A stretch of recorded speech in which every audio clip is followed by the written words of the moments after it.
Concertation, communication, formation, gestion sont les piliers de notre politique fédérale reposant sur le socle de la sécurité.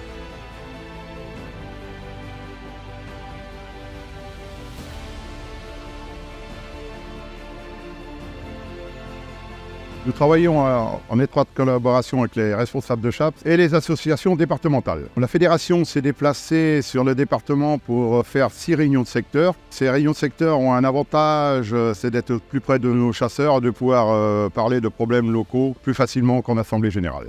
Le conseil d'administration s'est réuni 11 fois en 2023. Tout au long de l'année, la fédération siège à de nombreuses commissions préfectorales et administratives.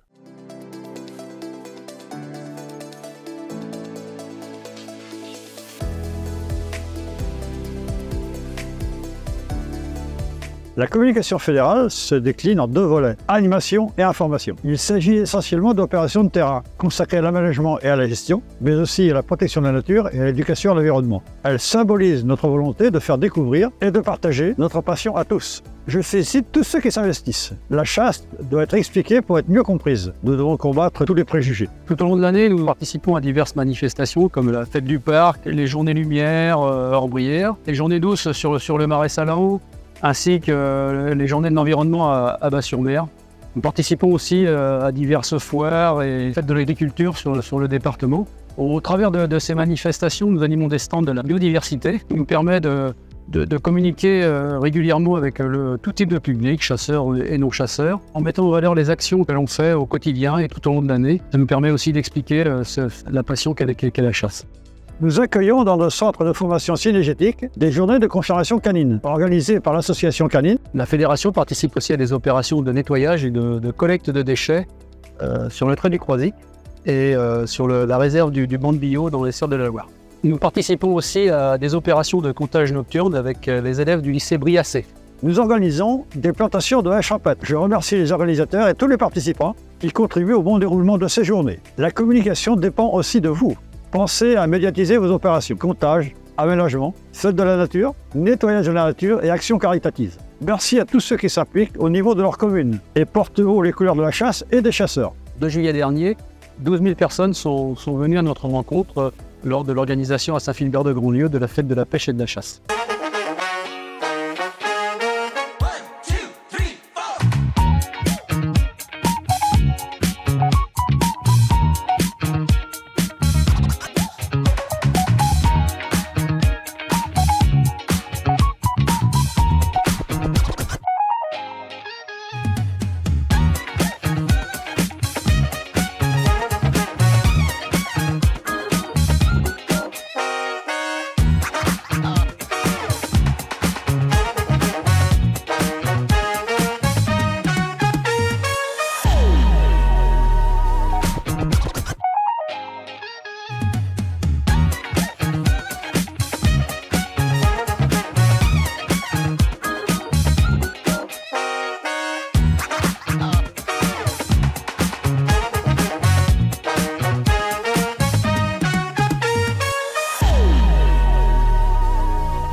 Notre observatoire ornithologique sur le lac de Grandlieu, situé à Passé, est ouvert de mi-mai jusqu'à début novembre, tous les week-ends, les samedis et dimanches après-midi, ainsi que les mercredis après-midi des mois de juillet et août. L'entrée est gratuite pour les détenteurs du permis de chasser. Nous avons accueilli entre le 20 mai et le 29 octobre 2500 visiteurs, dont 1115 personnes en groupe. Nous y avons également organisé 10 sorties crépusculaires, 3 week-ends portes ouvertes, lors de la fête de la nature, lors de la fête des pêcheurs aussi, sur le lac ici à Passé, et lors du week-end des journées européennes du patrimoine. On a accueilli jusqu'à 330 personnes. Nous accueillons aussi toujours les scolaires. Nous avons un partenariat avec la maison des pêcheurs ici aussi à Passé. Nous avons accueilli 810 enfants la saison dernière. En partenariat avec l'Office de tourisme du lac de Grandlieu, nous proposons depuis 2023 un pass 5 sites pour visiter les 5 sites incontournables qui bordent le lac. Pour cette saison 2024, l'Observatoire ornithologique réouvrira mi-mai dans le cadre de la fête de la nature. L'entrée sera gratuite. Parlez-en autour de vous.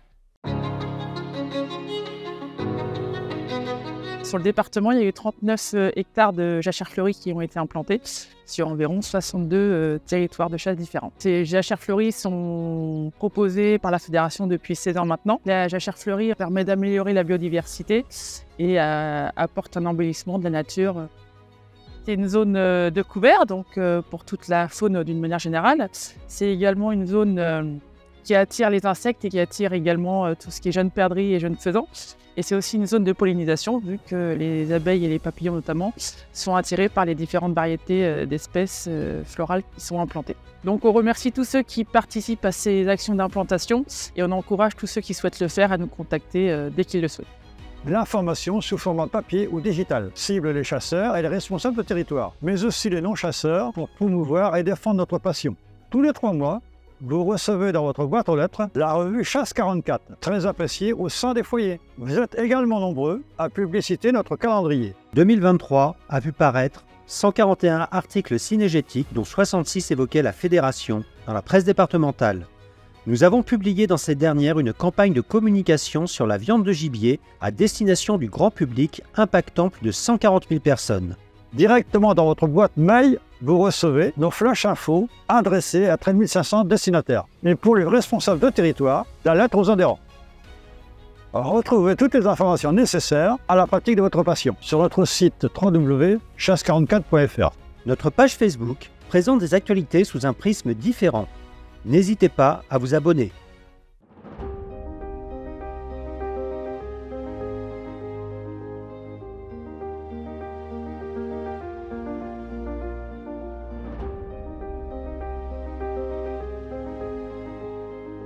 En 2013, nous avons construit des bâtiments d'accueil. Pour assurer nos formations, ils ont une mission de service public. En 2015, nous avons complété avec un simulateur de tir virtuel. Un grand merci à nos bénévoles pour l'entretien du site et aux associations qui contribuent à une bonne organisation. En 2023, notre centre a accueilli 157 journées de formation et d'examen et 30 réunions d'associations qui représentent un total de 2500 personnes sur le site. La chasse accompagnée est un dispositif qui permet d'emmener des personnes à la chasse et de les faire chasser sans qu'ils aient le permis. Bon, pour cela, il y a quand même des dispositions à respecter. L'intéressé doit suivre une formation ainsi que son ou ses parrains. Chaque personne qui veut chasser accompagnée doit avoir un minimum 1 parrain jusqu'à un maximum de 4 parrains. Il faut avoir un âge minimum de 15 ans. Donc la formation obligatoire se déroule sur une demi-journée dans notre centre de formation du Bois de la Ventre. Ça permet de montrer les différentes manipulations des armes et c'est quelque chose qui offre aux chasseurs la possibilité de transmettre leur savoir et d'amener des chasseurs à chasser en toute sécurité. Sur l'année 2023, nous avons formé 49 jeunes ainsi que 73 accompagnateurs.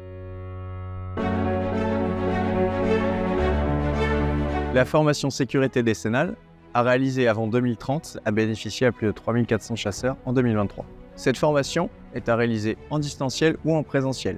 Les responsables de territoire peuvent directement contacter leurs techniciens de secteur pour organiser une formation délocalisée dans leur commune.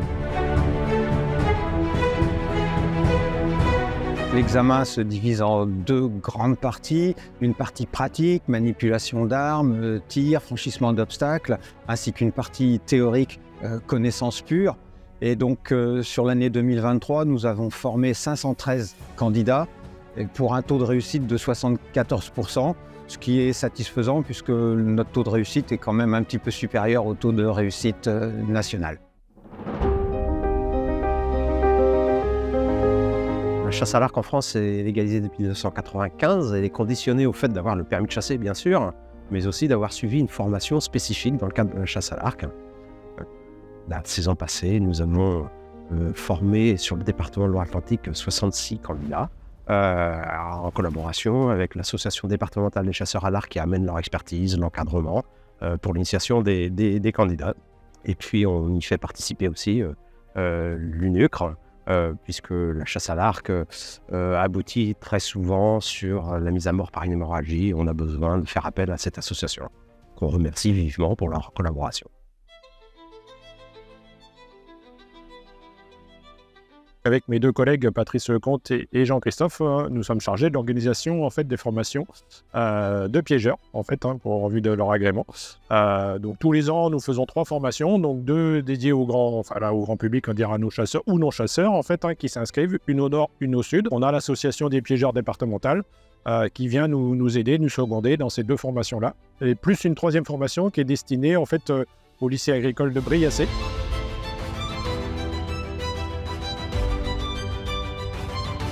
La formation piégeage du sanglier est ouverte aux piégeurs détenteurs du permis de chasser. Le piégeage du sanglier est un des moyens de lutte complémentaires pour lutter contre l'évolution de la bête noire, notamment dans les zones urbaines et dans les zones difficilement chassables. Nous organisons des formations depuis une dizaine d'années concernant la régulation des corvidés, la corneille noire et le corbeau-freux. Cette formation est ouverte à tous les chasseurs. Et elle a comme objectif de les spécialiser sur un type de régulation bien précise qui est le tir à l'affût. On aborde évidemment toutes les questions de législation autour de ça. Nous avons formé en 2023 13 chasseurs. Avec ma collègue Mélanie Giraud, nous organisons aussi des sessions de formation pour ce qu'on appelle le tir d'été du renard, disponible pour les chasseurs à compter du mois de juin. Ils peuvent le tirer uniquement à l'affût ou à l'approche. On leur rappelle les règles élémentaires à respecter, notamment dans un cadre législatif, et en même temps les techniques propres à ce type de chasse. C'est une formation valorisante, mais qui n'est pas sanctionnée par un examen et qui n'est en aucun cas obligatoire.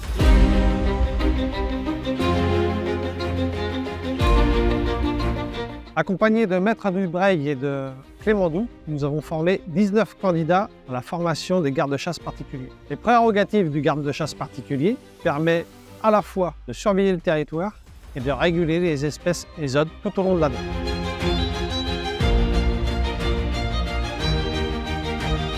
La formation sur l'hygiène de la venaison a pour but de préparer les personnes et de les rendre compétentes pour répondre à des obligations réglementaires. Lorsque l'on distribue la venaison, soit destinée à la commercialisation ou destinée les repas associatifs, il doit y avoir une personne agréée qui examine l'aspect sanitaire des animaux. Ce n'est pas du tout une formation qui prépare à l'aspect culinaire, comment découper les animaux. Nous avons formé un peu plus de 600 personnes dans le département, 23 l'année dernière.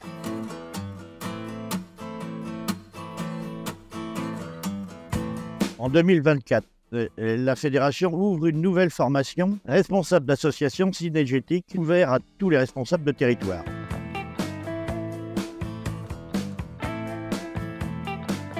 Cette formation n'a pas pour but de faire de vous des vétérinaires aguerris, mais c'est vraiment de vous expliquer les premiers gestes qu'il y a à faire sur votre chien en cas de blessure lorsque vous êtes à la chasse. Cette formation est animée par un vétérinaire de Châteaubriand, Clément Marvenda.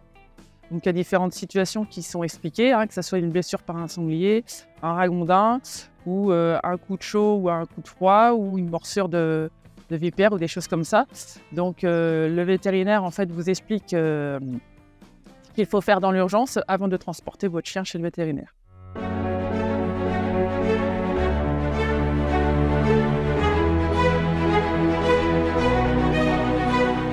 En en 2022. 2023, nous étions 12 681 chasseurs de 53 ans de moyenne d'âge, dont 217 femmes. Environ 10% de nos chasseurs ont répondu à l'enquête socio-économique de la Fédération nationale. Voici le portrait des chasseurs de Loire-Atlantique. 66% habitent en commune rurale, 15% en centre urbain intermédiaire, 11% en petites villes et 8% dans les grandes villes. 54% exercent un emploi et 43% sont retraités. 34% sont des dirigeants, cadres supérieurs et professions intellectuelles supérieures. 20% sont des ouvriers, 16% des employés, 8% des agriculteurs ou des ouvriers agricoles, 6% des artisans et 2% des étudiants.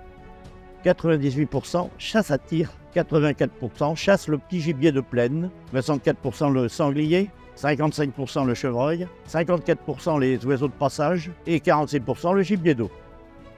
Sur une année, le chasseur offre 22 journées bénévoles pour l'entretien du territoire et des milieux. Il dépense en moyenne plus de 2 500 € pour sa passion. En équivalent temps plein, 851 emplois locaux sont liés à la chasse dans notre département. 7022 chasseurs ont créé leur compte SIA. Pour rappel, vous avez jusqu'au 31 décembre 2024 pour le faire. La Fédération a délivré 12 306 timbres annuels fédéraux, contre 12 487 la saison précédente. Plus de 70% des validations se font sur Internet. Près de 90% de celles-ci sont des e-validations imprimées chez vous. Consciente de la baisse du nombre de permis et de son accessibilité financière, la Fédération propose la cotisation fédérale à demi-tarif pour les mineurs, le parrainage des chasseurs n'ayant pas validé les 3 dernières saisons. Il permet aux parrains comme aux filleuls d'économiser la moitié des cotisations fédérales. Le permis pour les nouveaux chasseurs à prix réduit, un permis national pour la moitié de la valeur d'un permis départemental, 356 en ont bénéficié l'an passé. Pour la prochaine saison, la Fédération nationale des chasseurs introduit un nouveau site de validation du permis de chasser par Internet.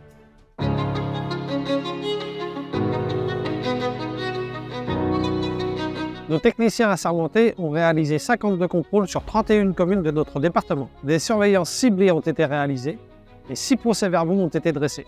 Non-respect du schéma départemental et chasse du sanglier sans plan de gestion. Plusieurs avertissements ont été donnés pour défaut du port du permis de chasser, défaut d'identification du carnet bécasse, mauvais positionnement des piquets qui permettent de calculer l'angle des 30 degrés, ainsi que du port des tenues fluorescentes en battue organisée.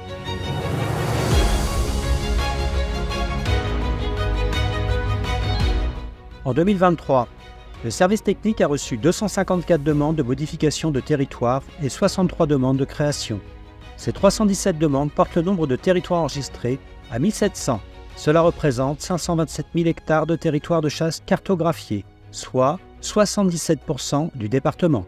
Pour les ACCA, nous avons adopté 14 décisions, dont 2 oppositions cynégétiques, 4 oppositions de conscience et 4 arrêtés de réserve.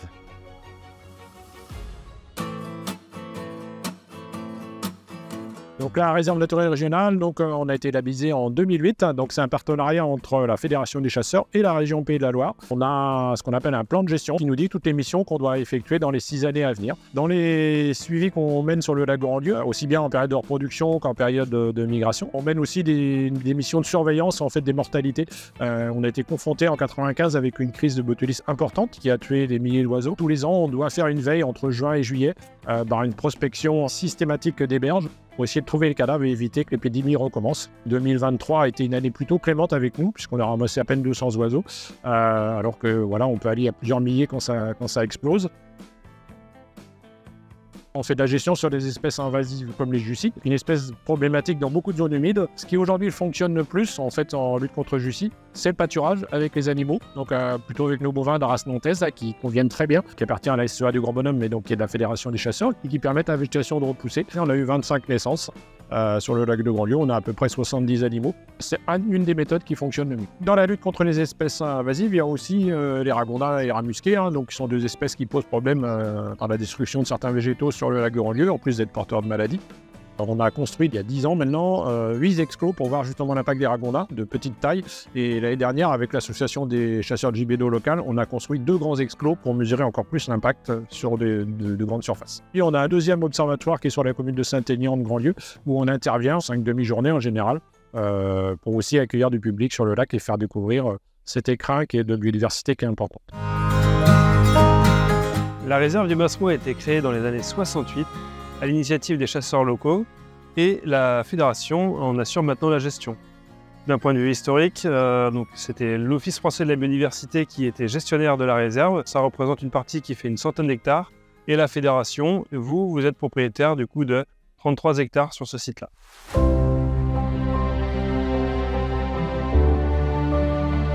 Cette année, la fédération a travaillé sur la mise en réseau des réserves de chasse et de faune sauvage de Loire-Atlantique et on a commencé par en réaliser l'inventaire. Et on a inventorié plus de 200 réserves de chasse et de faune sauvage en Loire-Atlantique pour quasiment 25 000 hectares. Et nous avons travaillé notamment avec les ACCA de Loire-Atlantique pour étudier le potentiel environnemental de ces réserves. Et nous avons donc Baptiste Nuot, une personne à la fédération qui travaille actuellement sur le terrain sur ce sujet-là. Et nous travaillons également activement toujours dans l'estuaire de la Loire et sur d'autres sites en Loire-Atlantique, notamment sur les traits du Croisic à Guérande. La fédération, avec notamment la Fondation nationale pour la préservation de la nature, auquel chaque chasseur de Loire-Atlantique participe, a la possibilité d'acheter des espaces naturels remarquables ou des espaces naturels en danger. Et chaque année, la fédération inclut également une partie de son budget sur les acquisitions foncières. Et cette année sont en cours notamment l'achat d'environ 2,5 hectares de marais en bord de Loire sur la commune de Vue et sont également en cours l'acquisition d'un espace remarquable sur Guérande avec une parcelle boisée de 4,5 hectares qui abrite notamment un vestige néolithique, un rocher qui fera demain partie du patrimoine de la Fédération des chasseurs.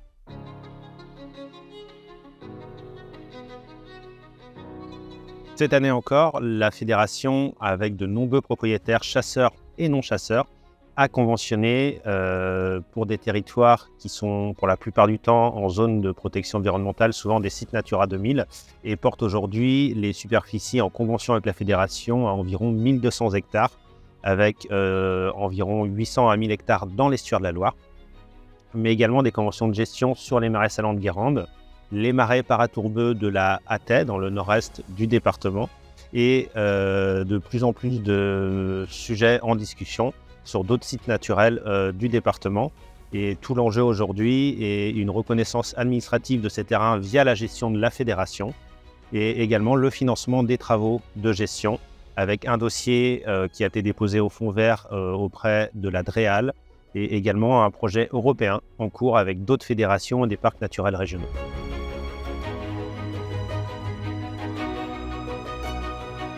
Le service technique de la Fédération des chasseurs se tient à votre disposition pour vous conseiller sur les aménagements synergétiques que vous envisagez de mettre en place sur votre territoire.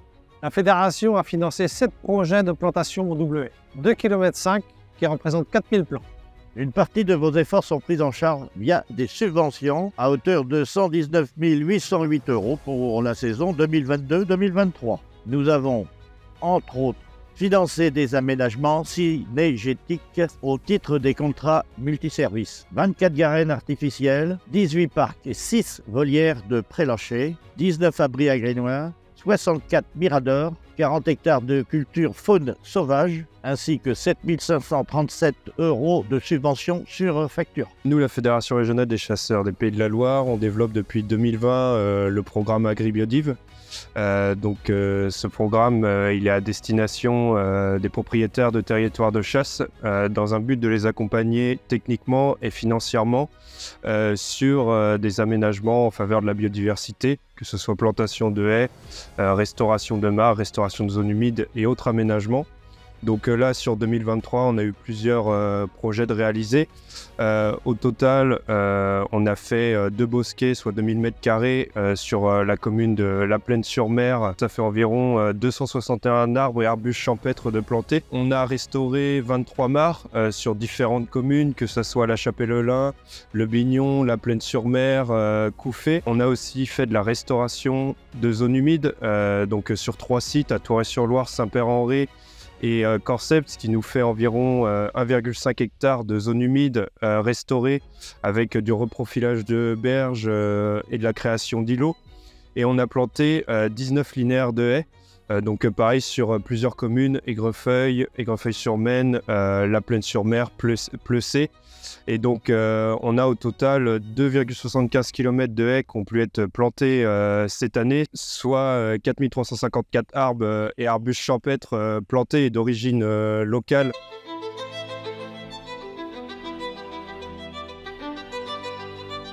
Nous remercions tous ceux qui ont pris le temps de répondre à nos enquêtes prélèvement. Depuis plus de 30 ans, ces enquêtes sont une pierre angulaire de nos activités cynégétiques. Votre engagement est essentiel pour garantir une gestion adéquate des espèces, justifier nos prélèvements, défendre nos pratiques face aux différents enjeux contemporains. Pour conserver le classement des espèces susceptibles d'occasionner des dégâts, il est également primordial de compléter ces statistiques par l'imprimé de déclarations de dommages dus à la prédation. La survie de la petite faune sauvage passe par la régulation des prédateurs. Pensez à faire agréer des piégeurs. Pour la saison 2022-2023, nous constatons que le pigeon ramier est le gibier le plus prélevé, suivi du faisan, largement réparti entre les chasseurs. La perdrix rouge, le canard colvert, la perdrix grise continuent également de jouer un rôle important dans nos activités cynégétiques. Le lapin est victime de la détérioration des habitats et des maladies. En ce qui concerne la régulation des ésodes, nous saluons votre forte mobilisation. Les chiffres démontrent votre implication remarquable dans leur régulation via la chasse, le piégeage et le déterrage. Il est capital que chaque chasseur continue de se mobiliser et continue de répondre à nos enquêtes prélèvement. Encore une fois, merci pour votre mobilisation active et votre engagement envers la chasse responsable.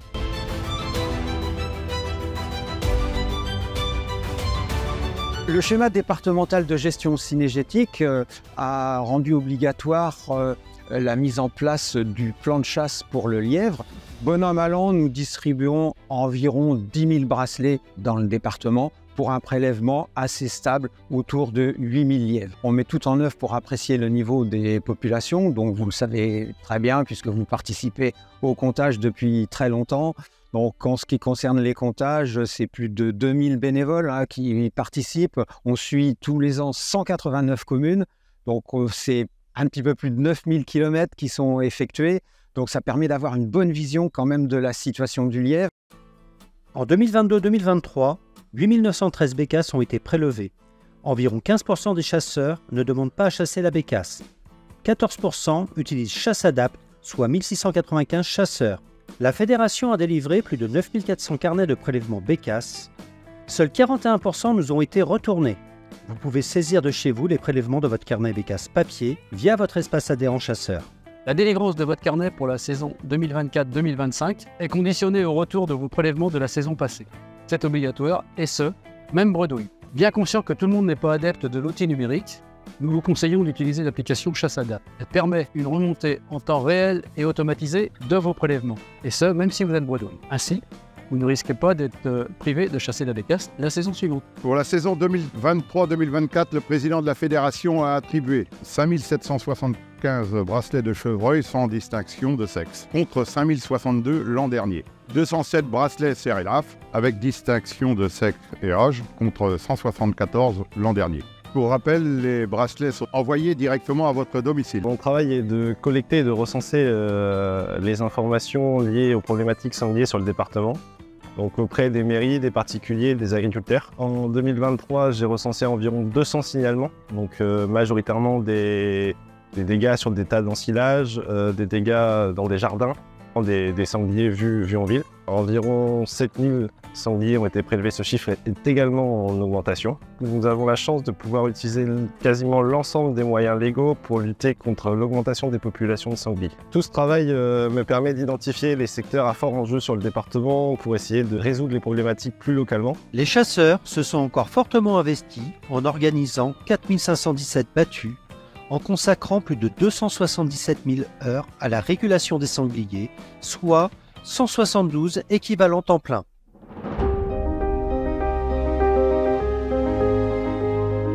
Au 23 février, nous avons enregistré 237 dossiers de demande d'indemnisation des dégâts, contre 259 l'an dernier, pour un total de plus de 400 000 €. En cas de problème en dehors des périodes de chasse, n'hésitez pas à faire appel au lieutenant de louveterie.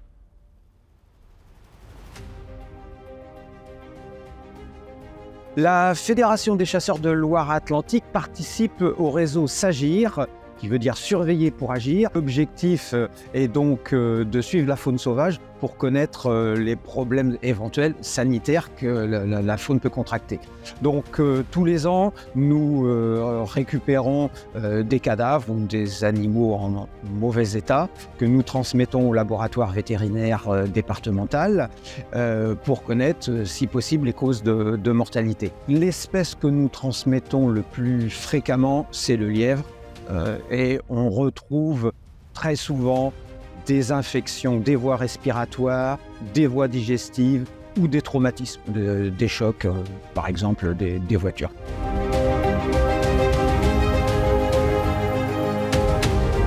La vénerie sous terre du blaireau, un mode de chasse qui est extrêmement attaqué, comme vous le savez, par les associations antispécistes et animalistes. Cette année encore, l'arrêté d'ouverture a été attaqué au tribunal. Une fois de plus, la fédération et ses avocats sont aux côtés du préfet pour défendre ce mode de chasse. Une association départementale de vénerie sous terre du blaireau a également été créée dans notre département pour accompagner la fédération dans la défense de ce mode de chasse. Et nous continuons les suivis scientifiques pour apporter toujours plus de données pour défendre la chasse de cette espèce. Et cette année, on remercie les chasseurs qui ont participé et qui ont fourni de jeunes blaireaux de l'année qui ont permis une analyse scientifique de leur contenu stomacaux pour savoir si ces animaux étaient toujours allaités ou pas. Et les résultats aujourd'hui sont tombés et nous permettent de certifier qu'au 15 mai, les animaux qui sont chassés par la vénerie sous terre ne sont pas dépendants des adultes. Donc toutes ces études de terrain nous permettent aujourd'hui d'apporter des éléments probants au tribunal pour défendre ce mode de chasse que la fédération défendra jusqu'au bout.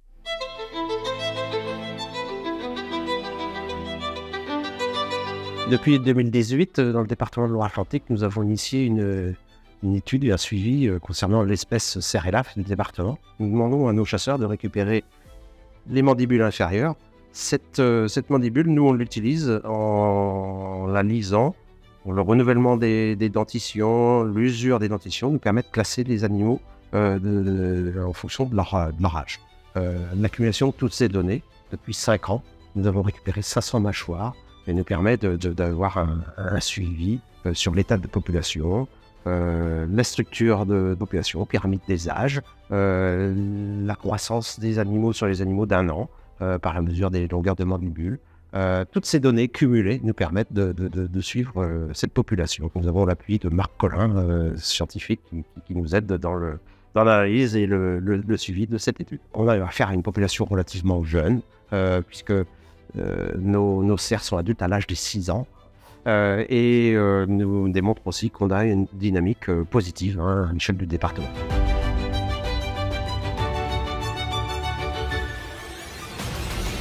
Nous avons travaillé aussi depuis 2020 sur les oies cendrées qui nichent en Loire-Atlantique. Nous avons équipé donc 45 oies cendrées de balises GPS depuis cette date-là. Actuellement, 21 oies cendrées portent des colliers GPS et nous les suivons régulièrement. Nous avons un partenariat avec la Fédération nationale des chasseurs et les données récoltées sur les déplacements récurrents vers les Pays-Bas ou la Hollande vont être analysées par la Fédération nationale. Nous allons travailler sur les données plus locales pour comprendre leurs déplacements entre les différentes réserves et le lac de Grandlieu, les Sûrs de la Loire et la Brière. Ce projet Gagnac-Réca permet lui aussi de comprendre le déplacement de ces oiseaux-là à l'intérieur même des différentes zones humides du département. Il s'est terminé fin 2023 et a permis d'équiper 30 sarcelles d'hiver de balises GPS. Un travail collaboratif est mené avec le Parc naturel régional de Brière pour la capture des sarcelles, mais aussi pour l'analyse à venir de ces données. Ce programme a permis de baguer 108 anatidés de différentes espèces, canards colverts, sarcelles, siffleurs, souchets et pilets. Seulement les sarcelles d'hiver ont été équipées de balises GPS comme celle-ci.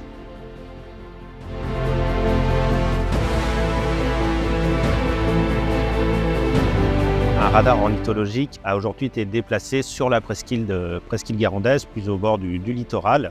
Ce radar, je vous le rappelle, a cette capacité de compter les oiseaux, d'estimer leur hauteur de vol, leur direction, jour et nuit, 24 heures sur 24, et permet de suivre la migration des oiseaux au quotidien. Vous retrouverez tous les résultats du radar sur un site internet dédié au public.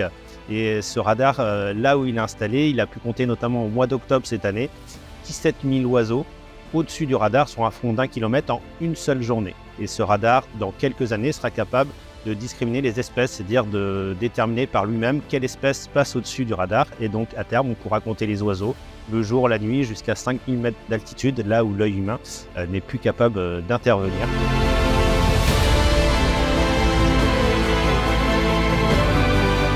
Par 2 fois, la Fédération des chasseurs de Loire-Atlantique a attesté la présence du chacal doré dans notre département, une fois sur la commune de Saint-Molf et une autre fois sur la commune de Frossay, sur la réserve du Masseron. Cette découverte apporte la preuve du rôle des chasseurs comme sentinelles de la nature.